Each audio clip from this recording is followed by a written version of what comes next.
Hi students, I welcome you all in today's video. I hope you all are good and you are studying at your homes and you are playing also. So this is the next video that is based on laws of motion. We were studying about laws of motion. तो हमने laws of motion के बारे में पढ़ा था कि हमने ये पढ़ा था फोर्स क्या है और इसके कैसे कैसे तरीके की फोर्स होती है. So we have studied that what is force. Force क्या होती है, we can define it simply a push और pull on any object. Force को हम कैसे डिफाइन करते थे, किसी भी ऑब्जेक्ट पे पुश करना या किसी भी ऑब्जेक्ट को पुल करना. ठीक है. So its unit was Newton या फिर केजी मीटर पर सेकंड स्क्वायर. दोनों यूनिट सेम है, बिल्कुल इक्वल है और ठीक भी है. ठीक है. We have studied that there may be two types of force. तो कॉन्टैक्ट फोर्स हो सकती है और नॉन कॉन्टैक्ट फोर्स हो सकती है. कॉन्टैक्ट फोर्स वो फोर्स होती है जब दो बॉडी कॉन्टैक्ट में आती है तभी वो एक्ट करती है. For example force of friction. ठीक है. बहुत अच्छे एग्जांपल है force of friction. Non contact force body नहीं भी आएगी कॉन्टैक्ट में तब भी वो अप्लाई होंगी. For example gravity. ठीक है. For example magnetic force. तो these all are the type of force. ठीक है. उसके बाद में हमने पढ़ा था balance force and unbalance force. तो दोनों तरफ से चारों तरफ से अगर फोर्स ऐसी लग रही है कि नेट फोर्स जीरो है, रिजल्टेंट फोर्स जीरो है, so it may be termed as balance force.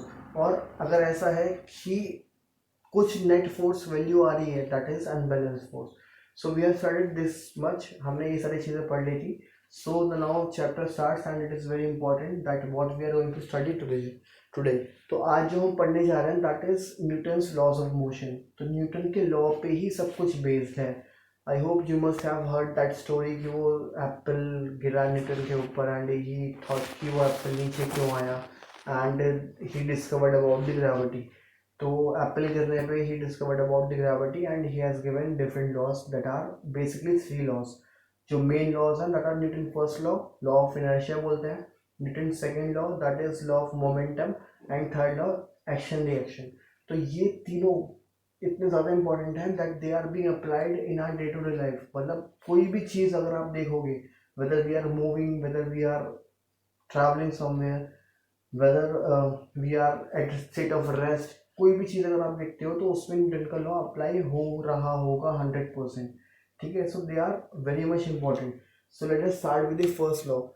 First law is law of inertia. तो लॉ ऑफ इनर्शिया में इनर्शिया हम बाद में पढ़ेंगे. पहले हम ये समझते हैं कि न्यूटन का फर्स्ट लॉ क्या बोलता है. So according to Newton's first law क्या बोलता है. मैं एक चीज़ आपको इसमें पहले बताना चाहूँगा कि ये जो स्टेटमेंट ये मैंने लिखा है, ठीक है, जो लॉज होते हैं उसमें हम चेंजेस नहीं कर सकते, उसमें हम अपनी लैंग्वेज यूज़ नहीं कर सकते, उसमें हम उसे मैनिपुलेट नहीं कर सकते. So we have to write as it is. मतलब इसमें कुछ कीवर्ड्स होते हैं तो मैं आपको बताऊंगा व्हाट आर द कीवर्ड्स. इसमें कीवर्ड्स क्या है that you have to keep in your mind when you are answering the question. तो हमें ये चीज़ें हमेशा ध्यान रखनी है. तो स्टार्ट करते हैं. If a body is at rest will remain at rest.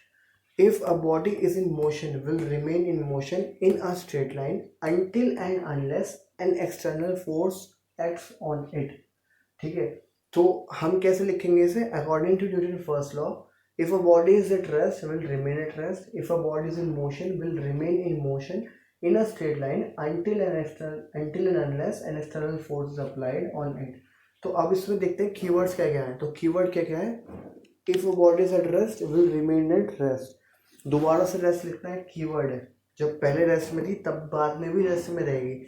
If a body is in motion will remain in motion in a straight line. ये भी बहुत इंपॉर्टेंट है. अगर सर्कुलर में बात करेंगे तो क्या हो जाएगा, उसमें एक्सेलरेशन वगैरह भी लग रहा होगा, वेलोसिटी चेंज हो रही होगी. तो in a straight line until and unless an external force. External force अगर नहीं लगेगी तो कोई चीज़ रुकी हुई है तो रुकी रहेगी, चलती है चलती रहेगी. फॉर एग्जाम्पल अगर मैं एग्जाम्पल लेता हूँ कि ये मार्कर मेरे हाथ पे रखा हुआ है, this marker is being placed on my hand and it will remain in the state of rest until and unless I apply N external force on it. जैसे मैंने इस पर फोर्स लगाई इसने मूव करना शुरू कर दिया, फोर्स हटाई रुक गया. ठीक है. तो ये क्या है न्यूटन का फर्स्ट लॉ. एक और एग्जांपल लेते हैं. If we are riding a bicycle, अगर हम बाइसाइकिल चला रहे हैं तो वो चलती रहती है. कब तक, जब तक हम पैडलिंग कर रहे हैं तो वो तो हम उस पर फोर्स लगा रहे हैं. ठीक है. लेकिन सपोज करो ऐसा होता कि एक बार हमने पैडल करा, उसके बाद उसे छोड़ दिया, तो कुछ टाइम बाद में आके वो रुक जाती है. क्यों? क्योंकि उसके ऊपर क्या लग रहा है, उसके ऊपर फ्रिक्शन लग रही है, and friction is an external force in this case. तो कहने का मतलब क्या है, अगर कोई चीज़ रुकी हुई है तो वो रुकी रहेगी, चलती हुई है तो चलती रहेगी। कब तक? जब तक उसके ऊपर कोई एक्सटर्नल फोर्स अप्लाई नहीं होती। That is the Newton's first law. ठीक है, अब इसी के अंदर एक चीज़ आती है जिसे हम बात करते हैं, जिसे हम बोलते हैं इनर्शिया। अब इनर्शिया क्या होता है? इनर्शिया किसी भी ऑब्जेक्ट की ऐसी प्रॉपर्टी है जो उसमें चेंज लाने से उसे रोकती है, उसकी स्टेट में चेंज लाने से उसे रोकती है। फॉर एग्जाम्पल, अगर मैं अपने कंफर्ट जोन में हूँ, for example I am on a vacation and I am enjoying my life, बहुत दिन हो गए, बहुत आराम से छुट्टियाँ एंजॉय कर रहा हूँ मैं। एकदम से सडनली क्या होता है, मुझे भी बहुत सारा काम आ जाता है, तो my health, my body will not allow me to do that work. मतलब मेरे एकदम से मन नहीं करेगा उस काम को करने का, मैं बहुत कैसा फील करूँगा, लेजी लेजी फील करूँगा। क्यों? क्योंकि मेरी बॉडी चाहती है कि मैं रेस्ट के ही स्टेट में रहूँ।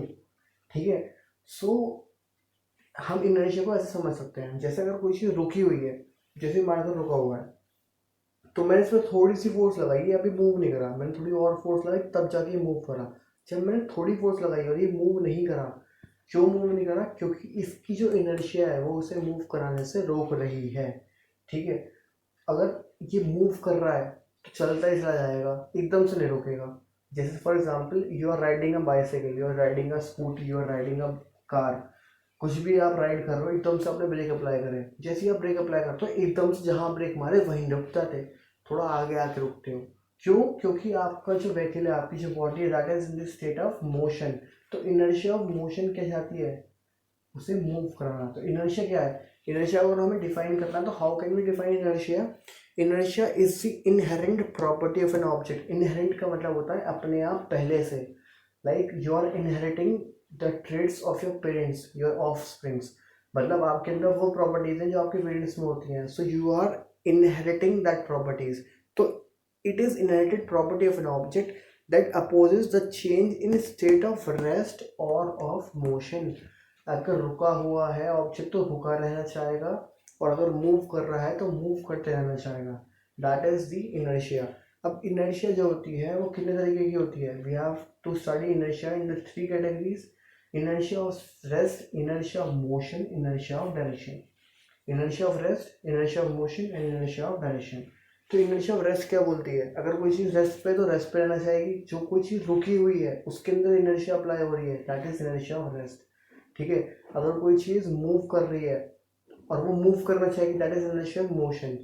अगर कोई चीज़ एक डायरेक्शन में मूव कर रही है, वो उस डायरेक्शन में मूव करना चाहेगी, that is inertia of direction.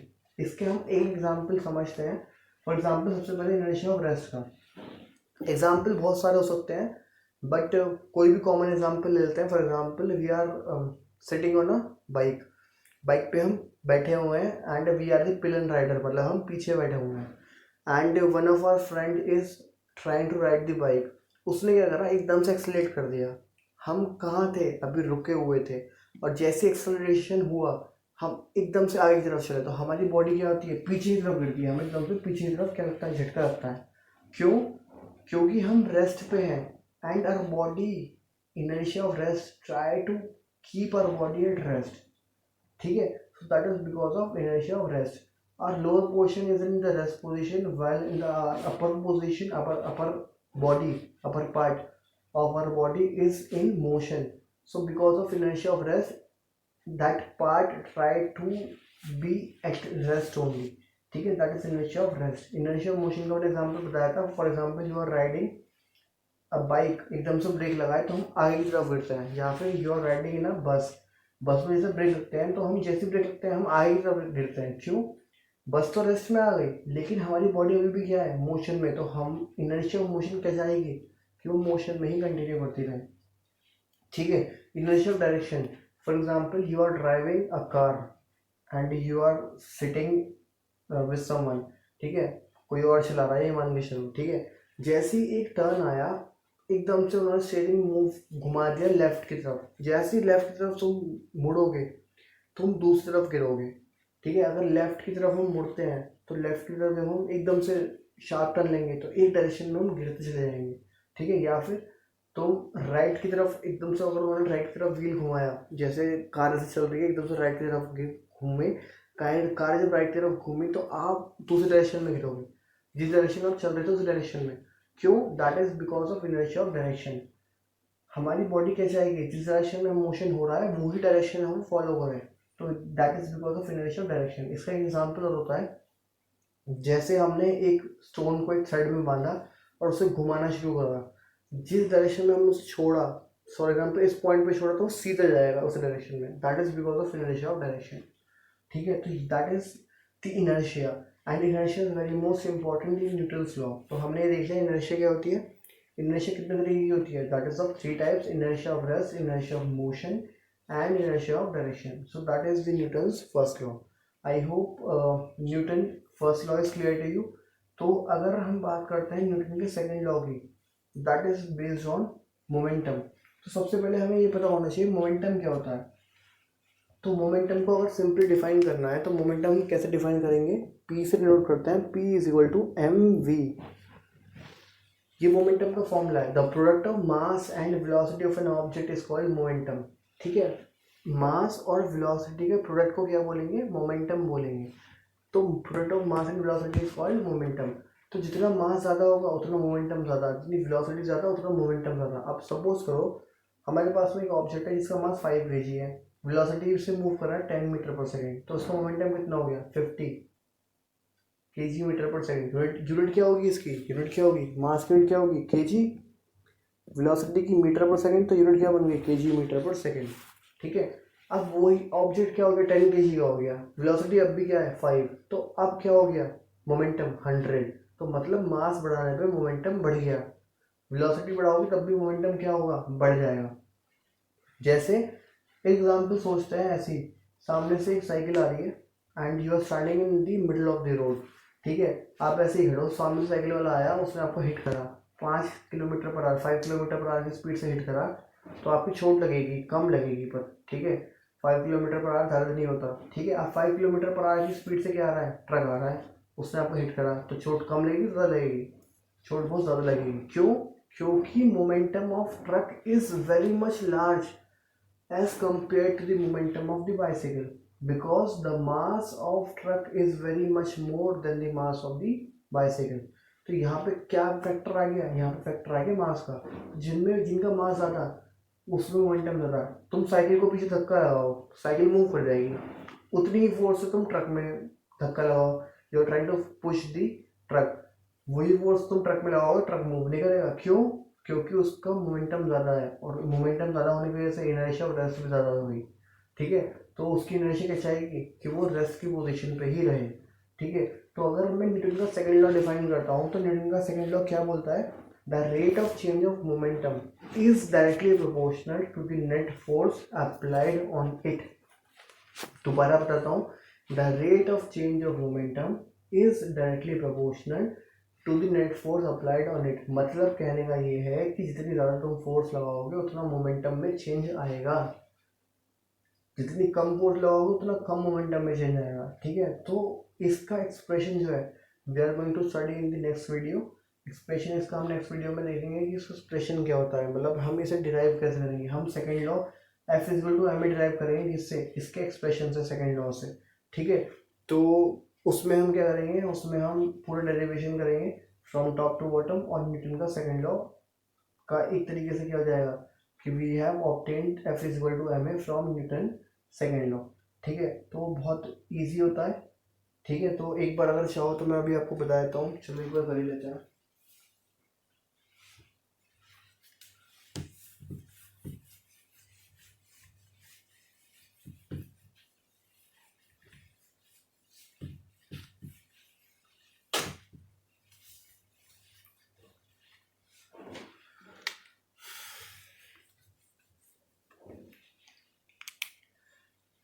तो we have to derive the formula for force from the second law. ठीक है, तो मोमेंटम क्या है? मोमेंटम होता है P is equal to M V. ठीक है, अब चेंज इन मोमेंटम कैसे निकालेंगे? तो चेंज इन मोमेंटम क्या होगा? Change in momentum, final momentum minus initial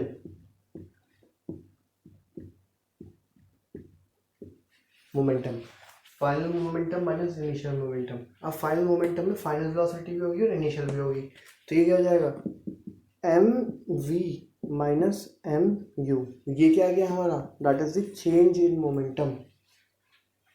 ठीक है, तो न्यूटन का सेकंड लॉ क्या बोलता है, the rate of change of momentum. अब अगर इसमें रेट आया, देखो चीज़ों को समझना शुरू करो, you have to understand the concept, हमें रटना नहीं है। ठीक है, तो rate of change of momentum, momentum कितना चेंज हुआ, M V minus M U. अब रेट आया तो रेट का मतलब होता है टाइम से, कितने टाइम में, तो इसे क्या लिख दिया upon T, is directly proportional to the net force applied on it. Proportional directly का साइन होता है ये। ठीक है, डायरेक्टली का मतलब होता है एक चीज़ के बढ़ाने पे दूसरी चीज़ बढ़ना, इन्वर्सली का मतलब होता है एक चीज़ के बढ़ाने पे दूसरी चीज़ का घटना। ठीक है, ये चीज़ आपको पता होगी। तो हम इसे किससे लिखते हैं, एफ से, तो F is directly proportional to the rate of change of momentum. तो अब इससे डिराइव करना है हमें F equal to M A, तो बहुत सिंपल है, देखना कैसे करेंगे।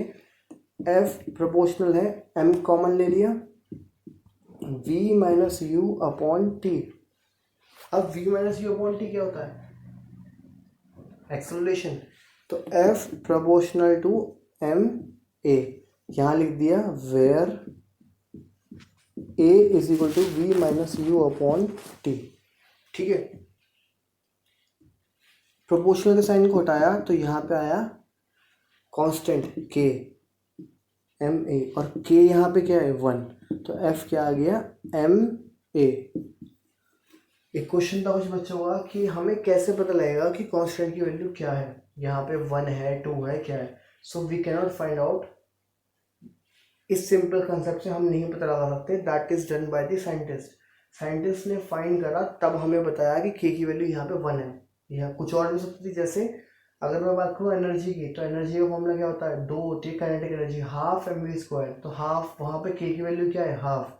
ठीक है, एक फॉर्मूला होता है mgh, तो उसमें के की वैल्यू क्या है 1, तो वी कैन नॉट प्रिडिक्ट, हम प्रिडिक्ट नहीं कर सकते, that is experiment bye the scientist. तो हमें इस केस में क्या पता है, इस केस में के की वैल्यू क्या है 1, तो एफ क्या आ गया M A. So we have derived the formula for force from the Newton second law. अगर आपसे पूछते हैं कि how can you derive the formula for force by Newton second law, तो आपको ये स्टेप्स करनी है। ठीक है, I hope Newton second law is clear.